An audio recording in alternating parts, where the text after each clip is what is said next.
Hello, I'm Xu from Chinese Academy of Sciences. Today, I'm going to introduce our research work, Cooper, testing the binding code of scripting languages with cooperative mutation. It's a joint work with researchers from Qianxin and Pennsylvania State University. As we all know, scripting languages is very useful and powerful. It's easy to learn and develop. Nowadays, scripting languages are integrated into document processing programs.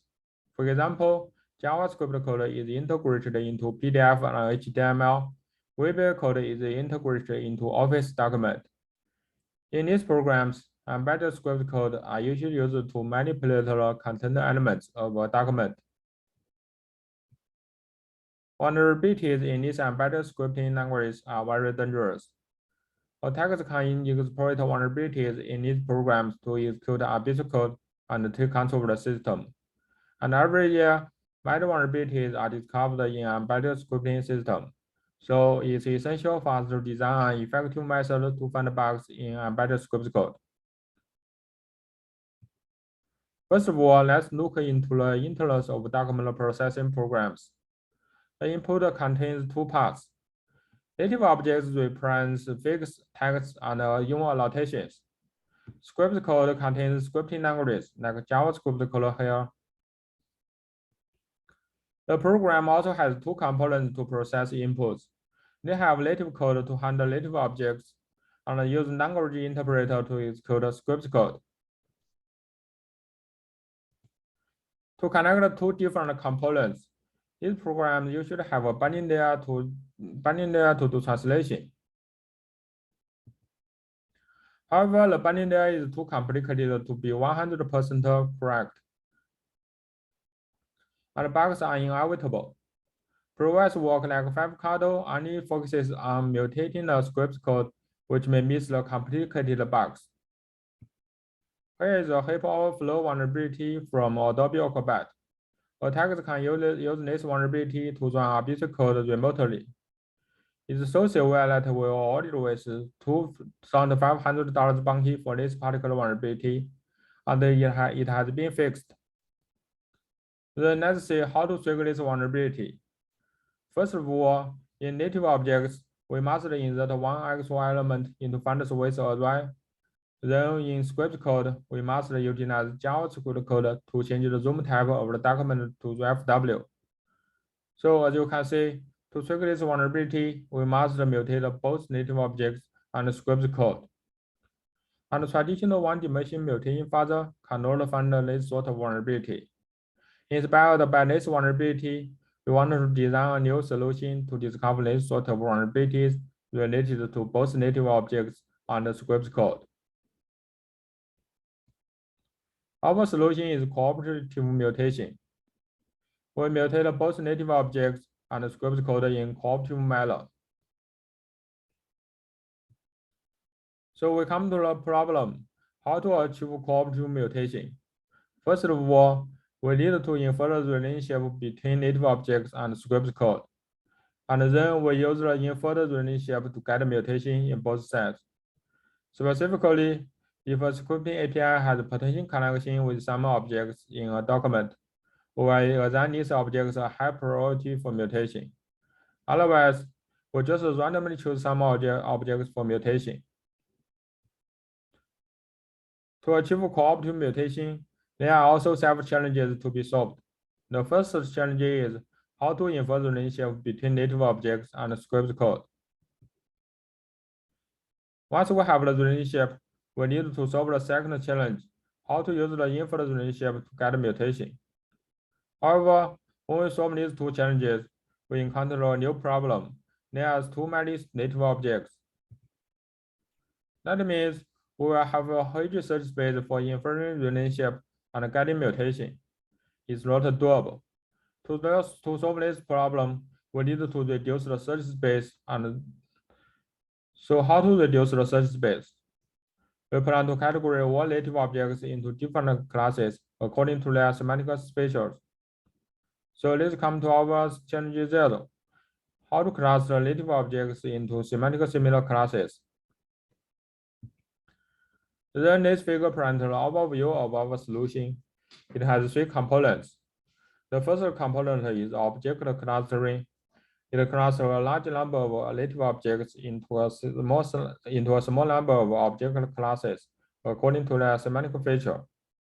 Once we have the object classes, we need to infer the relationship between object classes and the scripting API.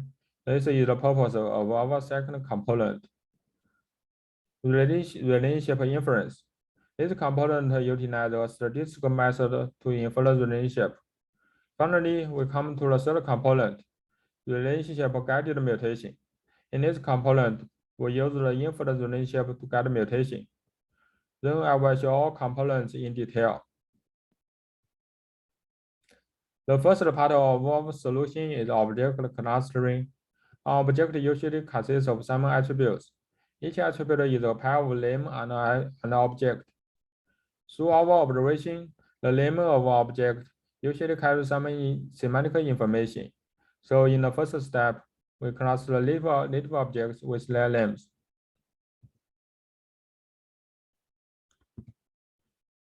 We just put objects with different needed names into different categories. However, in some core cases, clustering objects by their names may not be correct. To get fine-grained object classes, we split and merge object classes with attribute similarity. Specifically, we use that formula to calculate the similarity between object classes. If the similarity is less than the threshold value, we split a big class into several small ones. If the similarity is greater than the threshold value, we merge these small classes into a big one. Through these two steps, we finally get a set of fine-grained object classes.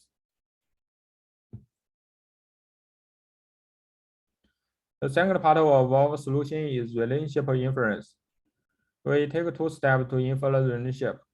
In the first step, we do exclusion logging for all samples and divide them into two sets, success set and failure set. Specifically, we prepare a testing code and insert the testing code into the original sample, and we use the application to open a new sample. If the testing code successfully finds related elements, we put the original sample into success set. Otherwise, if the testing code cannot find related elements or produce error, we put the original sample into failure set. So through this first step, we have divided all samples into success set and failure set. After we divided all samples into success set and failure set, we use the statistical method to infer the relationship between object classes and the scripting API. And we finally get a relation map.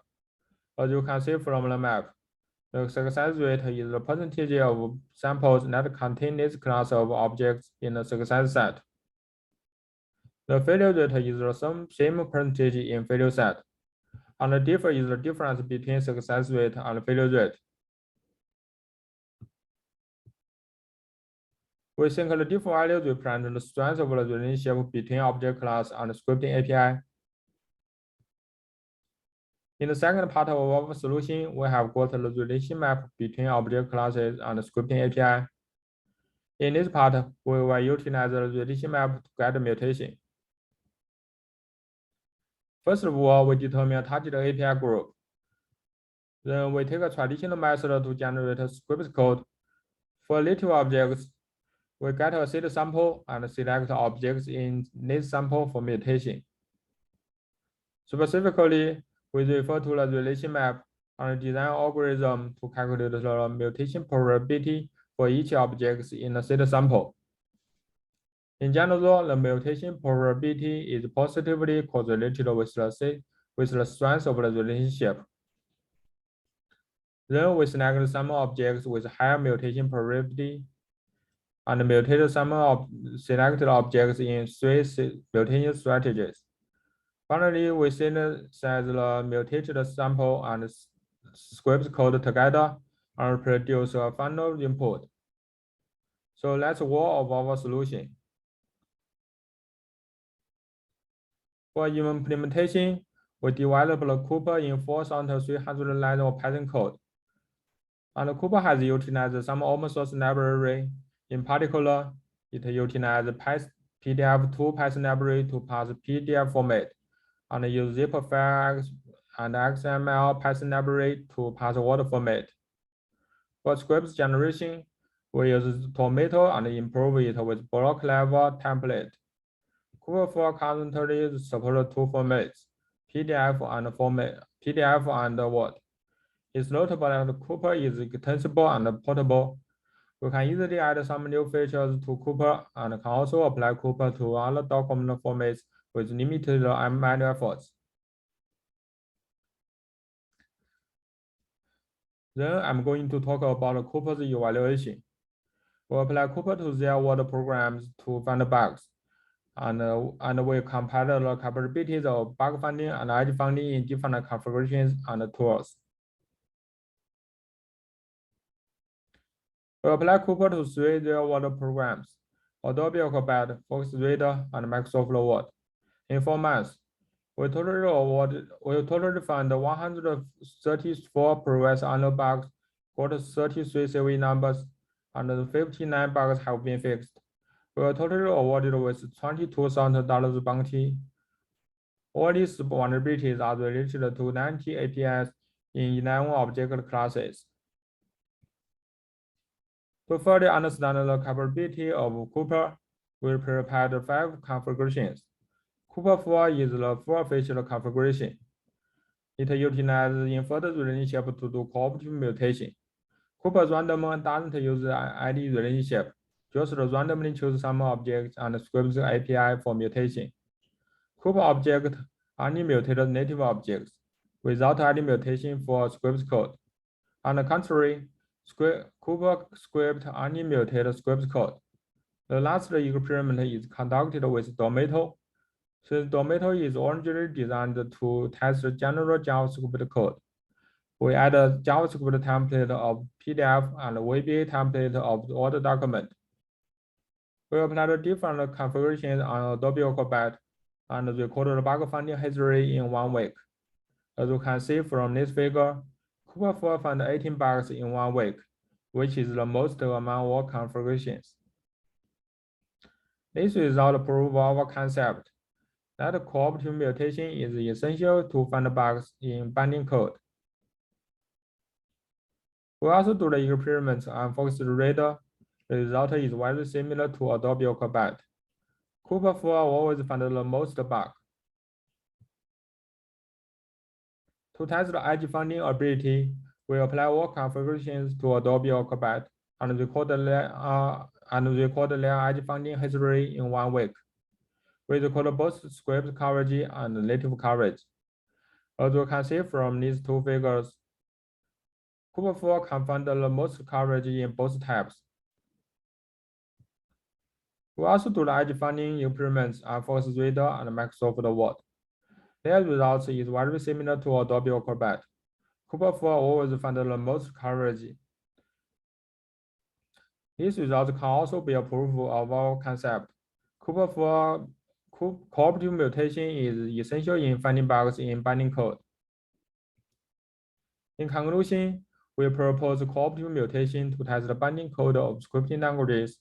Our system, Cooper, found 134 bugs in Adobe Acrobat, FocusRider, and Microsoft Word, and received 33 CV numbers and $22,000 bounty. And Cooper is now open sourced on GitHub. Thanks for listening. I'm ready for questions.